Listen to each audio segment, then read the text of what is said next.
this is Lee, back once again for another review, and this time I'm going to be reviewing the recently released Shimmer Volume 67! A great show! But I just wanted to say that while I'll be talking about the live show, it should be known that I actually missed quite a few of the early matches. I didn't come in until the Lufisto and Rhea O'Reilly match due to a traveling snafu, as they say. So, unfortunately, I can only give my impressions of those early matches based on the digital format. But the rest of the evening, I'll certainly be willing to share my thoughts on.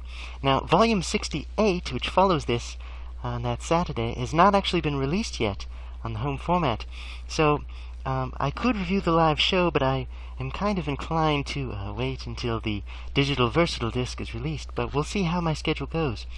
And then, of course, 69 and 70 I have not seen, since they are not released yet. And of course, 71 was the pay-per-view, and I have seen that, and I could review that even before the disc is released. Now, the owner of Shimmer, Dave Prazak, says that, well, he hopes that these discs will be, the follow-up discs will be released in October. Of course, that's also the month of the live shows, which I plan to attend, so we'll see how that goes. And the always wonderful artwork on the inside there. Of course, I've replaced the original packaging with my own. I like the push-button release and the clear plastic. There we go. Very good. Okay, now moving on to the first match, Casey Cassidy and Bambi Hull versus Kimberly and Cherry Bomb. Now, of course, Cherry Bomb has appeared as Laura Dennis, her actual name, I believe, on TNA. Kimberly, of course, we've seen before. The two of them are a heel tag team and the current champions. They think they're all that in a bag of chips, as they say. And they are sort of stereotypical pretty girls, not as arrogant as some teams in the past, but certainly full of themselves.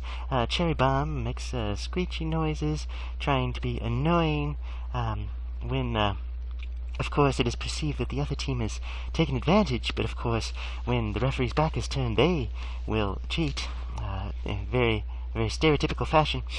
Bambi Hall, the largest woman of this group, but actually very average in size, I suppose. Not as much of the model type as the other women, but I can imagine any of these women appearing on a television wrestling, and that is not a slight against them, but it is, they are much more, have that look of a TV wrestler, shall we say. Let's see. And Casey Cassidy, of course, very attractive, energetic woman. So this match was okay. As I watched, I thought, well, this is fine. It's above average, but not as high caliber, I suppose, as I'm used to with Shimmer. So there you go. But it was the very first match. Not a big deal.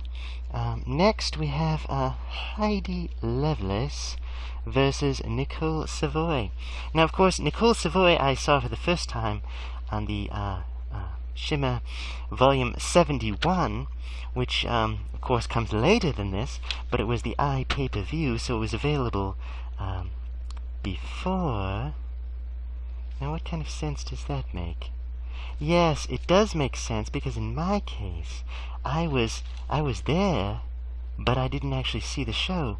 So fans who were on time would have seen her live already, and so for them, this was her debut. I missed it completely. So I didn't even know who Nicole Savoy was until a later volume. And I must say, when I talk about that volume, I'll talk about Nicole Savoy, and I think her performance was quite good. I think she did a great job.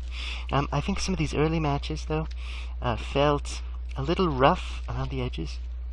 You could tell some of these women were new, or maybe new to working with one another, the style. And so there are just a few mistakes, a few spots where they could have been a little smoother, a little better. They were just sort of feeling things out, and the crowd actually was a little dead. I hate to say it, but a little quiet. Now, Heidi Lovelace, of course, I've compared her in the past to a younger Serena Deeb. She is finding her own style. She kind of like does a headbang rocker thing when she comes in. She has the stitching on her clothing, suggesting a rag doll. She screams at various points. I think she is, like some of these other wrestlers, a little bit rough around the edges, but finding herself, and I wish her well. Certainly, she has had good matches in the past. This match was just okay, I should say. I was more impressed with Nicole Savoy, but I think her later match in 71 was superior to this one. So there you go. Now, Nicole Savoy has a lot of kicks. She had some good comebacks for the heckling crowd, so that's a good sign of her developing character, starting as a heel. The next match was Sassy Steffi versus Crazy Mary Dobson, and once again, younger wrestler, Crazy Mary, a little bit rough around the edges, a couple of spots where I think there was a drop kick that she did where it looked like it missed by a mile. And throwing Steffi into the turnbuckle, but Sassy Steffi actually, while she acted as if she was thrown to the ground, later she came back and attacked. So I guess you could rationalize the mistake as, she was just pretending. So I thought that was a good save on Sassy Steffi's part. The veteran of the two. Crazy Mary, I believe I recently saw her wrestle. Well, I've seen her wrestle in Joshi for Hope, where I thought she was quite good. She comes out wearing a hockey mask, and she kind of mimics, a straitjacket with her arms. She acts crazy, and I think she does a good job, despite, her unassuming appearance, just kind of as a normal woman. But she acts just a little bit kooky, a little bit goofy, like she gets slapped around sometimes, and she just kind of like laughs, like, ha ha ha, really? Well, what's going on? And she kind of like pats herself on the head and just other strange little things. Not insulting to persons with mental illness. Certainly we've seen many crazy wrestlers in the past, but she does it in an entertaining fashion, as if she is unpredictable, and so someone to watch for. Well, Crazy Mary and Sassy Steffi, had a pretty good match, I thought. I thought it was a chance, really, for Crazy Mary to introduce herself to the fans, and fans who had not seen her before to become more familiar. I guess she has done more hardcore wrestling in the past. This time, it was just more of a case straight-up wrestling, but I think she did a great job. And I think Sassy Steffi did a good job of bringing that out in Crazy Mary. Generally, I don't care for Sassy Steffi's style or appearance as a wrestler very much, but one of the talents of a wrestler is to bring out the best in their opponent. And so, in that sense, Sassy Steffi is doing a great job. I may not consider her one of my favorites, but nevertheless, she does what she does well. And she's to be commended for that. So, a pretty good match. Again, the crowd was a little quiet. Oh, I should say one other thing. You may have seen Crazy Mary Dobson as, what was she called? Like, Stephanie Dobson? Or they changed her name a little bit for NXT, but I will talk about that when I do my NXT review a little later. Let's see. Number 1 contenders match. Now, there's so much wrestling terminology that gets thrown around. The number 1 contender, of course, is supposed to be the person who's next in line to challenge for the championship belt. So basically, you had Athena and Nikki Storm. Now, Nikki Storm, it seems, has really been given an opportunity not to do backstage segments where she talks. So many other wrestlers, they get little vignettes where they'll talk backstage. Let's say with Amber Gertner in the past, with Becky Bayless, and they'll say, "Oh, I'm going to win the belt," and someone else will come on and say, "No, you're not." And they tend to be very cliche, but once in a while, they will advance the story in kind of an anticipatory way. It's like, well, what's going to happen next? And sometimes they do little jokes and things. Well, Nikki Storm, lately in her matches, has been coming out and doing these very long vignettes from the ring with the microphone. Well, she'll talk about how her beauty is so far surpassing all understanding, and how her skills are so far beyond anyone else's. She calls herself the greatest wrestler in the galaxy. And at first, I think the fans, mocked her and booed her, but over time, they kind of just, I guess, found her statements endearing. She comes out to the Backstreet Boys, and she talks about how all the Backstreet Boys were in love with her and so forth. And the crowd just eats it up and kind of cheers and claps, and it's she seems to enjoy it, so just goes right along with it. So there you go. So entertaining setup, kind of the old school Gorgeous George, not the diva from the Attitude Era, but the Gorgeous George of the old black and white classic days of wrestling, who had come out and he had his fluffy hair and his gold pins that he would throw to women in the audience, and his perfume. He would perfume the ring. He wore a big glorious robe. He was a ridiculous, over the top, dandy. But the point was that he was arrogant, but he didn't realize he was arrogant. He just thought that that's really what it was. Kind of an innocence. And I think that's what comes across with Nikki Storm that makes her lovable, is she's not putting on airs because she's jealous of the other wrestlers. She really thinks that she is the best. So I guess in a similar way to Kelly Skater, that she thought she was great, but she wasn't, exaggerating her own self-worth. So Nikki Storm, there you go. And of course, very well built, small in size, but very powerful looking muscles. So very impressive. But anyway, Athena, as we've seen before, the two of them going toe to toe. Athena's, I've said in the past that, well, she was better at one time than she is now. I think this was an okay match. We've seen better from Athena, I think. But it was a decent match overall, the two of them. Entertaining, similar in size. Athena looks slightly larger than Nikki Storm in this particular match. Let's see. Moving on. Courtney Rush and Portia Perez.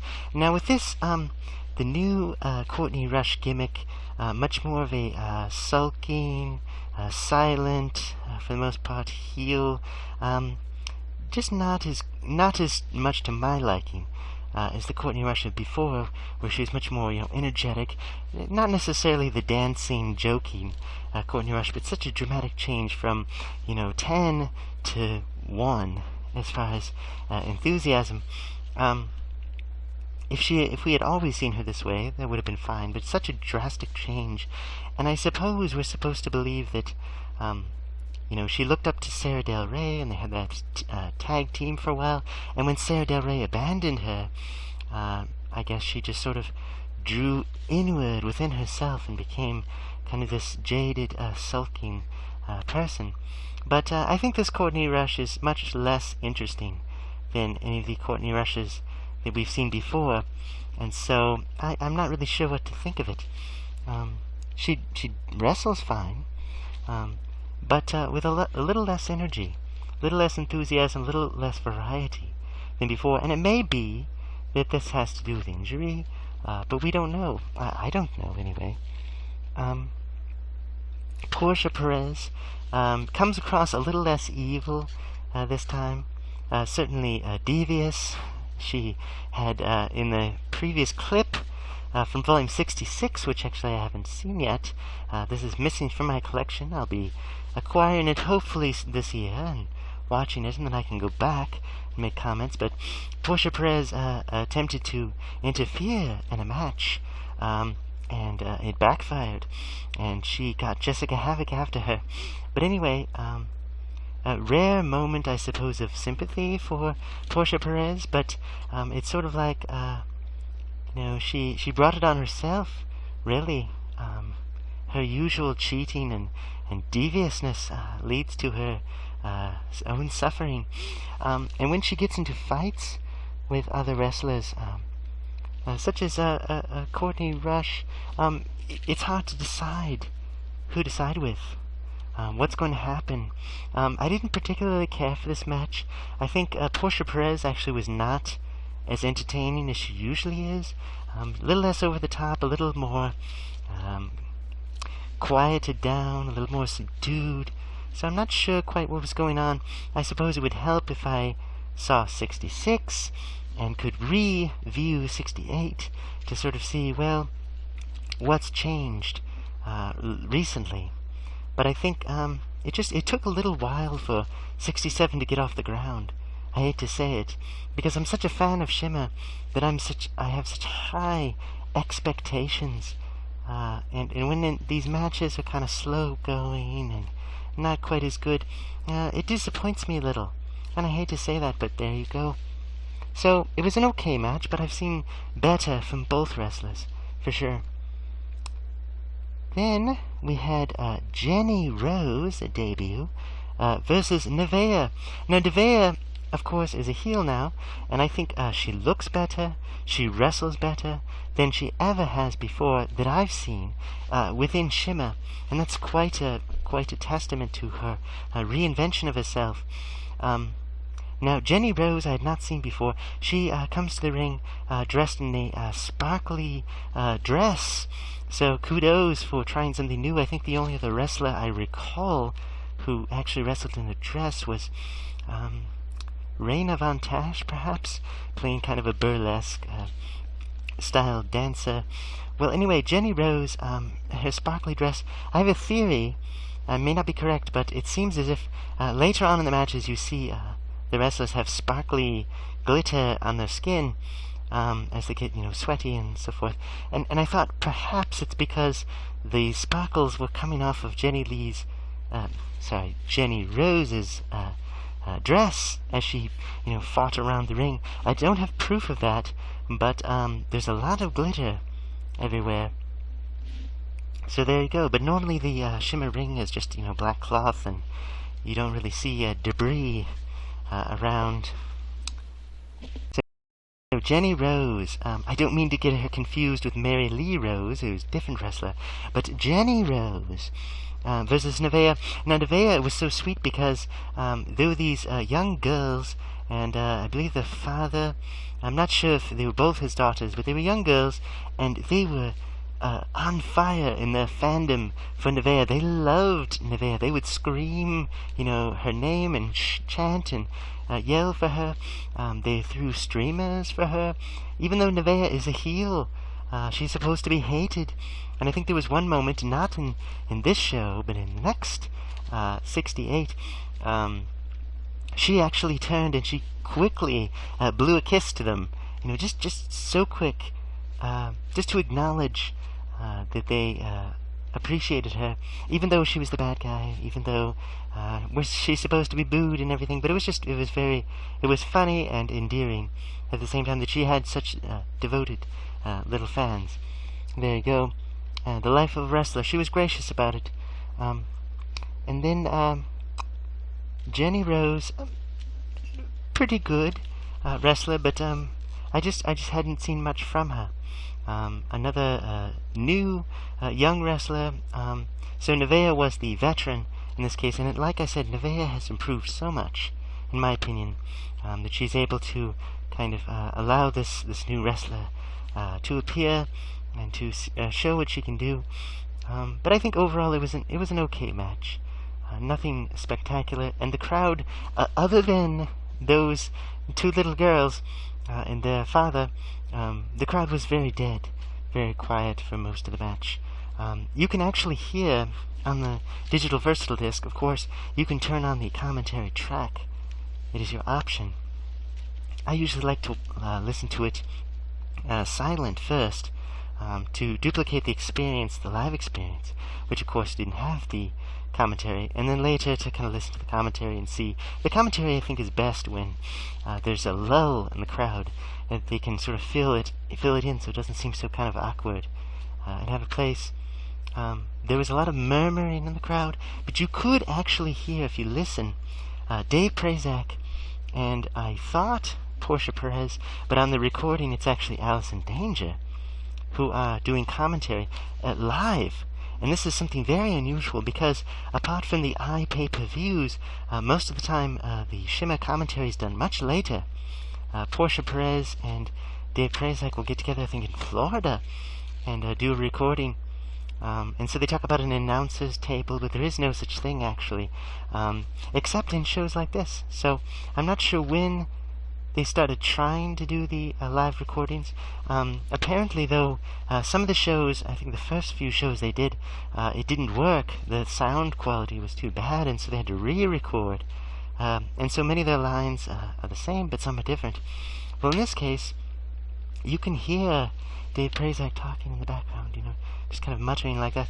And so if you turn on the commentary, it's like you're hearing two Dave Prazaks. So kind of a little funny thing there, sort of the breaking the third wall.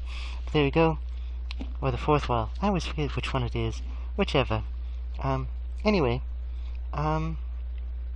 so an okay match. Then we had a surprise, at least it was a surprise to me, a no disqualification match. Well, I should say the surprise, because this is a match that I wasn't there in my seat yet. Mayumi Ozaki, who I was a big fan of seeing from the early Joshi videos that I saw for her wrestling in Japan, and just some of the early 90s women's wrestling, which many in the women's wrestling fan community, if you will say were the golden age. This was the best. There were huge crowds, it seemed, of cheering fans, and it's sort of the stereotype of the Japanese wrestling fan is, oh, they're quiet, they sit, respectfully. That's not true of these Joshi wrestler videos from the 90s and the early 80s, with the Crush Gals and so forth. Dump Matsumoto and her gang. The fans are these screaming schoolgirls, and I guess many of those fans became wrestlers. Well, out of thousands, of course, there'd be a few who would become wrestlers, but it was a very intense devotion from these fans to professional wrestling of their gender. So there you go. But when you look at Mayumi Ozaki, she was a heel. She was in a tag team with Dynamite Kansai, who later appeared, again a surprise in Shimmer. Well, Mayumi Ozaki debuted on this digital versatile disc. Now, she is much older now than she was back then, of course, and she looks it. I hate to say it, but she was considered one of the beauties of that time. But her face shows the age, and that is not an insult. I think everyone gets older if they're lucky, and human beings, they can age with dignity. I think there is a lot of pressure on women in the society of the West to always look pretty and young and beautiful and not have any kinds of wrinkles, or it's kind of absurd and unrealistic. So to see an older woman in comparison to many of her fellow wrestlers still doing what she loves to do and still being appreciated by the fans is refreshing. I think there's nothing wrong with that. But you can definitely tell that she is older. She's a little slower than she was back then. She isn't flying through the air. That's understandable. After Japan, she did many hardcore matches. Some that I've seen and were actually not to my liking. She has done other films, I guess not mainstream work. Kind of fallen on hard times, in my opinion. From the original dignity that she had as such a star. There was a story of an unfortunate death in the ring that occurred. One of her colleagues, Plum Mariko, I believe I'm saying that right, had an undiagnosed condition apparently, something in her brain, some kind of So anyway, in the course of the big match they were doing, she was giving a power bomb move, which is a standard wrestling move, and she basically went unconscious and never woke up. So it was quite sad. I didn't see the match, and I'm not sure if I want to, but poor Plum Mariko. So I'm not sure if this death has haunted Mayumi Ozaki all these years, and I wouldn't be able to even ask her, even if I spoke Japanese. It's such a painful subject. But in any case, with all this woman has been through, she's still is able to get the crowd on her side. I saw her, of course, in Joshi Mania. I think she was a bit more entertaining there, but she was just a treat to see. Let's put it that way. In her Shimmer debut. Now, she went against Sweet Saraya Knight. Now, of course, Saraya, the mother of the current, Paige personality in WWE. Saraya, a little less angry this time, I suppose. But of course, Sweet Saraya does not have to attack the fans every time she comes out. She doesn't have to insult Joey Eastman and slap people around every time, because she's already done it so often that it's as if her reputation is already solidified. But nevertheless, she is the bully that we all love to hate, who's always provoked by the slightest thing. So this heel of Shimmer meets the heel Mayumi Ozaki, and the two of them have a brutal brawl. There was something to the effect of, well, I'll wrestle in Shimmer, but all my matches have to be non-disqualification. So she basically brawls outside the ring, which of course is something that would be easier for a wrestler of her age, and I'm sure after all the injuries she has sustained, it would be much easier for her to do that, clubbing someone over the head and hitting them with a weapon like a chain. But the match was pretty decent. And at the end, there was kind of a goofy moment, and I'm sorry I missed this live. After Sweet Saraya and Mayumi Ozaki have their match, they both hop over the ring ropes and run to the back, and they each grab a beer from the concession stand and drink the alcoholic beverage together. And the face that Mayumi Ozaki makes at the end is priceless. I couldn't tell if she was trying to be excited or if she just thought that, American beer tastes disgusting, because she just was like, bah, after she downed this glass. There's a lot of drinking and partying after the show, so I don't know, but it was just kind of a funny moment, because you rarely see this sign of respect from Sweet Saraya. She met someone just as evil as herself, and was impressed, and they became friends. So kind of a funny little moment there. Anyway, moving on, Evie and Kaylee Ray. Now, I thought this was actually the first match that I was genuinely impressed with on this volume. And once again, I hate to say it, that's nothing against the other wrestlers, but this was one I was engaged. I think the crowd was engaged. The crowd finally woke up, and they were cheering, they were excited, they were on their feet. It was much more sporadic before that. So I think by this time they were awake and ready to enjoy the show. Very fast-paced. Of course, Kaylee Ray with the bright red hair. You would see more of her showing her quality on volume 71. Now, of course, the bright red Raggedy Ann doll, or Pippi Longstocking, I guess more Raggedy Ann, hair was actually very common on this volume, I felt. A lot of wrestlers, you can see, even Kana has that really, really extremely bright red hair. Of course, she has a little different tone. Now, I'm not a fashion critic. I'm not a hairstylist. I'm not an aesthetics genius. But I felt overall as if this volume, and possibly 68, but I'd have to re-review it, the quality of the costumes were not as good. I hate to say it, not as good as I had seen before. Volume 41, 42, 43, 44, 45, 46, 47, 48, 49, 50, 51, 52, 53, 4, 5, 6, all of these had fairly good costuming.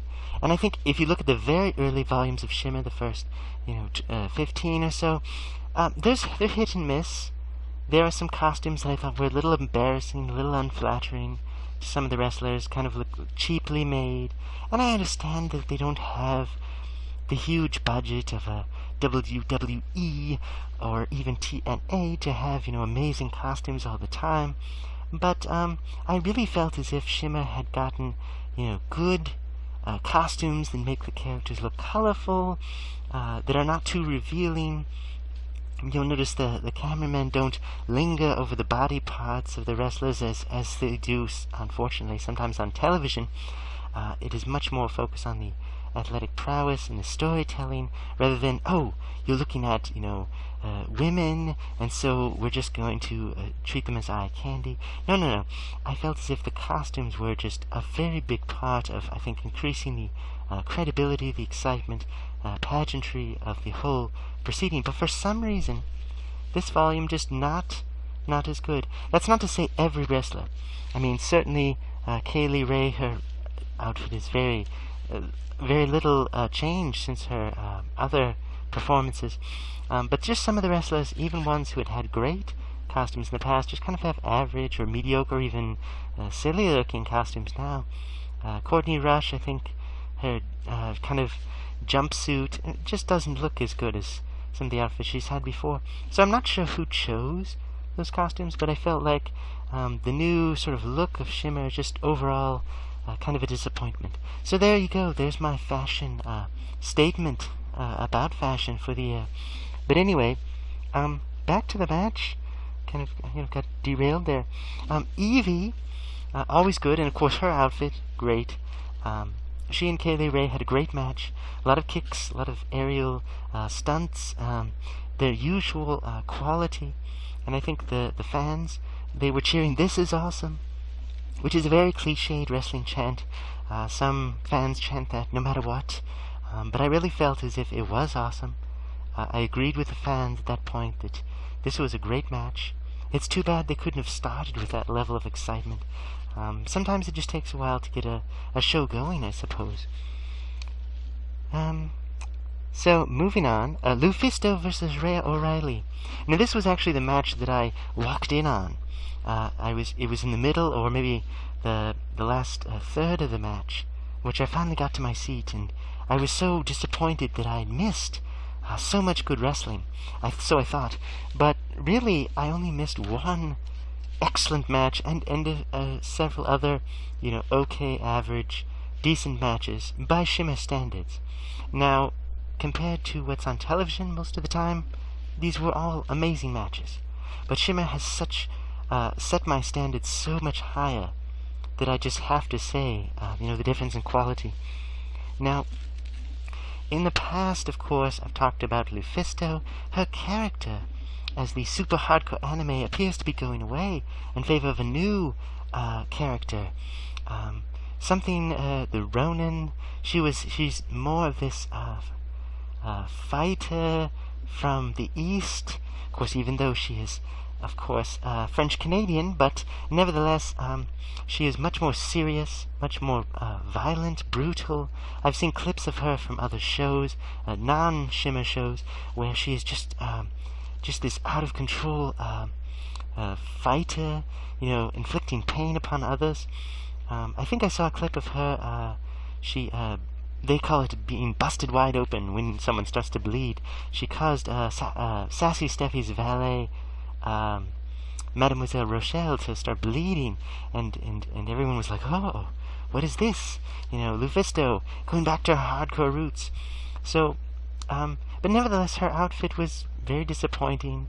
Kind of this brown, drab thing, and she usually has such amazing outfits. So I'm not quite sure what she was going for there, but she has a usual style, a lot less comedy this time, very much more serious. Rhea O'Reilly, of course, has had such wonderful costumes in the past, and I hate to keep harping on this, but wrestling is such a visual spectacle that the costumes, I think, do make a big difference. Rhea O'Reilly, her outfit was just kind of drab, black with red letters. It looked like she was selling a t-shirt as opposed to she was ready to wrestle. So their match was okay. There was of course, some brutality, but I think both of them have done better. And some of it was a bit of a distraction, just because I was not ready yet. I was not quite in the mood of, okay, I'm watching wrestling. I was still hurrying to my seat and everything. I think they both did fine. It's just that they've done better, and even reviewing it, I think it'll take some time, I think, to get used to the new Lufisto character for me, because of course I always appreciate her work, but not all of it is of the same quality. So there you go. So no offense to either wrestler, but I was just not as impressed as I think I should have been, given their past work. And of course, Rhea Ripley, of course, when she first started, she was a little rough, but she's gotten better. Moving on, number one, well, on here they call it the number 2 contender match, but let's see, it was Madison Eagles and Nicole Matthews. Now, of course, they did some shenanigans between Nicole Matthews, of course, the cheater, and Madison Eagles, the cheater. I think their match on 53 was hilarious, as they were both trying to use underhanded tactics on the other, but they both were thinking along those same lines, so it's like, well, I'm gonna cheat. Oh, no, so am I. So there was a whole joke about being stabbed with forks and foreign objects, and of course, so often, the referee will check the two wrestlers for weapons and find nothing. So why do they keep checking? Well, there was just a hilarious moment where I think it was Bryce Remsburg, and he found, this whole pile of plastic forks that Madison Eagles had been hiding under her gear. It was ridiculous. But anyway, they had a very good match, very solid match. Madison Eagles, of course, has had some incredible matches, especially when she was champion. Nicole Matthews, of course, has gotten better and better. I heard a rumor, just a rumor right now, that Nicole Matthews was going to WWE. Don't know that for sure, but certainly the news about Kana turned out to be true. She will be known as Ah-soo-kah on NXT. So we'll see how that pans out if Nicole is leaving. I will certainly miss her, but wish her the best. She, of course, has been super annoying in Shimmer, and I think so she did her job well, being a heel through, I think, 99.9% of her run thus far, and becoming better and better. This match with Madison Eagles, not their best, but still very good, still very worthwhile and good to watch. Again, the outfits, I'm going to stop complaining about the outfits because I think I've said my piece. But decent match to decide, of course, who would continue to the end. And actually, the ending of this match, spoilers, let's see. Nicole Matthews gave up. She tapped out while Madison Eagles was being counted. 1, 2, 3. So Madison Eagles was pinned, and Nicole Matthews was submitted. So who won? So the referee just had to say, okay, fine. You're both in the contenders match together. And that'll be set up in the next volume. And I remember how it turns out, but I won't tell you here. Save that for that review. Anyway, kind of an interesting way to do that. Occasionally they'll do those kind of finishes. Okay. Now, this is the match that made it worthwhile. This one right here. This match, if this was the only match on the card, it would have been worthwhile. $30 for your ticket. Done. This match was Kelly Skater and Tomoka Nakagawa. Of course, the 3G Global Green Gangsters. Well beloved by this time by the fans. And Mia Yim. And they did a very long and goofy introduction, lots of streamers, lots of fanfare, and it was quite fun. The fans were already enjoying themselves.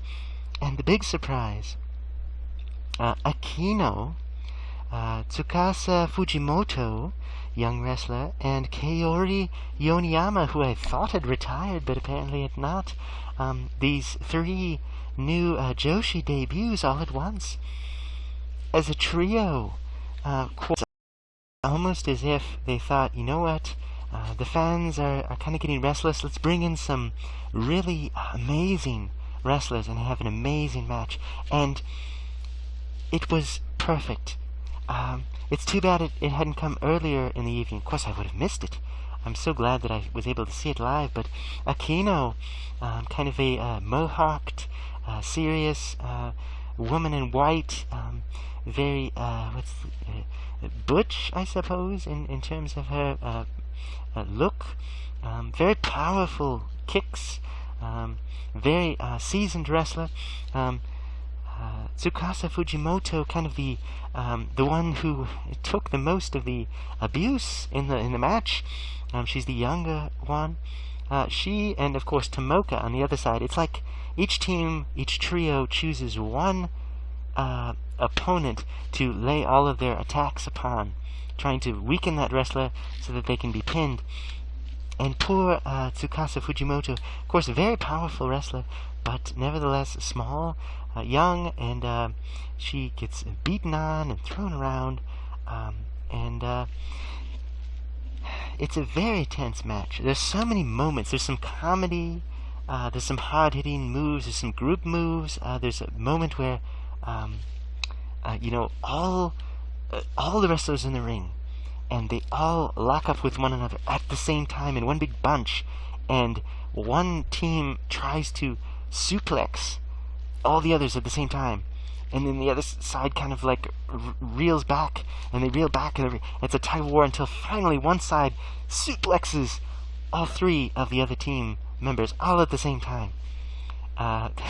It's absurd, but the crowd loved it, and I loved it. It was so exciting, so much fun.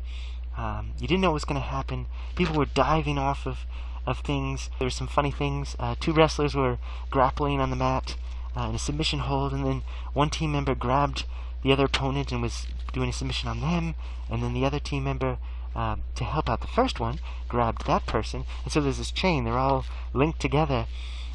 It's like, well, what's going to happen? Who knows? It was ridiculous, but it was fun. And these Joshi wrestlers, of course, it was not necessary for them to put over, this well-beloved team, but it was just a pure excitement, pure enjoyment. And the Joshi wrestlers, even though at times they did dastardly things, they were still mostly heroic, just like the North American team. Well, I should say Mia Yim is the only one who's actually from North America. Kelly Skater is from Australia, Tomoka Nakagawa is from Japan, but that team, they, of course, for the most part, follow the rules. But so do the Joshi wrestlers on the other team. But the Joshi wrestlers didn't care how popular their opponents were. They still demanded that the fans cheer for them, and they did. So it was a combination of favorites, a competition between beloved teams. Even though we'd never seen them before, at least in a North American wrestling ring, except for Kaori Yoneyama, who was seen in Joshi Mania for Chikara. Wonderful overall. I much preferred Kaori Yoneyama's outfit from Joshi Mania, but this outfit was fine for her. She has a very different build than some of the other wrestlers. It was good to have, the variety, because I think the Shimmer regular team, how about call them that, their outfits were all very similar to one another. So sometimes you have tag teams where everyone's sort of dressed alike, and other ones where it's sort of, you can tell they've taken different wrestlers and put them together, but they still complement one another in terms of their skills. Aquino is the the martial artist, and then Yoneyama is the powerhouse type, strong style wrestler, and then Fujimoto is in between, kind of the younger wrestler who incorporates different things, a little bit of high flying. So very exciting match overall, and I think, like I said, this was worth the price of admission. This whole digital versatile disc, or the whole ticket, right on that match.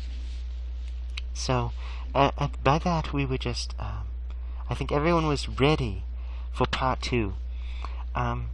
So then we had Kana versus Cheerleader Melissa for the title match.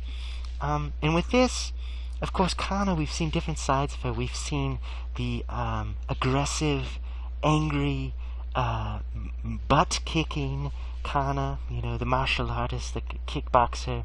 She wrestles barefoot, but lately she's been wearing these little shoes that have, the toes in them. They're like little socks. But anyway, she has her own unique style. At times she wore this, face paint to make her look like a zombie or a vampire. But now she comes out, wearing her makeup, and she kind of smiles a little bit. So a little bit of the Lufisto teammate, the kind of fun-loving, kind of casual Kana. But this time, I think Kana was a little more serious, a little more poker-faced. And this reminds me, of course, of the time that Hiroyo Matsumoto came out to fight Madison Eagles. All of her happy-go-lucky, posturing and, yelling was toned down, because it was like, okay, it's time to get serious. This is the real deal. This is a match that I could win or I could lose. It's a big opportunity, and I'm not going to squander it by clowning around. So I think we get that serious side of Kana here. And it's a little disconcerting. The audience kind of sees it, and it's like, what's she worried about? Is she going to be okay? Is she going to... But once the match actually starts... Now, of course, Cheerleader Melissa comes out, and she's kind of like, oh, yes, the fans love me and everything. And half of them are booing, half of them are cheering. You'll see throughout this disc that the heels get cheered. And that's not something you always see with Shimmer. Because most of the time, it's like, oh, you're bad, we're going to treat you like you're bad. You're good, we'll treat you like you're good. But there were chants for both sides. And actually, I think that's fine, because sometimes you're a fan of a certain wrestler, and they're not, completely irredeemably bad. They cut corners sometimes, or they love violence a little too much. So they really have to be bad to be disliked. But you could tell that Cheerleader Melissa was fine with the cheers. She just accepted it. But of course, she came across just a little bit arrogant, a little bit like, well, of course I deserve all this praise. Of course I'm great. Some wrestlers, I don't think they know what to do with those kind of situations, and they kind of just they kind of brush it off. But I think Melissa is a veteran at this, so she knows what she's doing. So she comes out, and when the match begins, Kana goes from that kind of, uncertain to violence, to the hard-hitting Kana that we always loved. And so I was very appreciative of that. Here is Kana at her best versus Cheerleader Melissa at her best. And the two of them just fighting this brutal match. And I knew in my heart how it was going to end. But nevertheless, I wanted Kana to defeat Cheerleader Melissa. And when it didn't happen, I was disappointed. But that's the beauty of wrestling and storytelling, that it draws you in. And that's why I think these Shimmer volumes are worth seeing, even if they came out years ago, and you know the results already. When the matches are done well, it doesn't matter. It doesn't matter how it turns out, because it's how you got there. It's the emotions you feel. It's that journey that you take with the other fans, even if it was recorded, 10 years ago. So I think this was a great match. Kana has had great matches. Cheerleader Melissa has had great matches. You see the different sides of Melissa. You see her, competitiveness. You see her goodness. You also see her brutality, her crossing the line, if you will. Most of the time, though, the heels don't cheat these matches, other than the occasional, pulling of the hair, which even the good guys do, the closed fist punches. But the blatant cheating, the taking of advantage to win a match, doesn't happen so often on this volume. And so most of the matches are clean victories, for the most part. Of course, you could say, Mademoiselle Rochelle shouldn't be interfering at all, but she gets a great hit in the Sassy Steffi Crazy Mary Dobson match. But by the time we get to the main event, you know, the final match, I think the crowd was excited, and so it was just enough drama, just enough competitiveness to get them ready for the next volume, and I can't wait for the next DVD. I think I'll probably record some of my impressions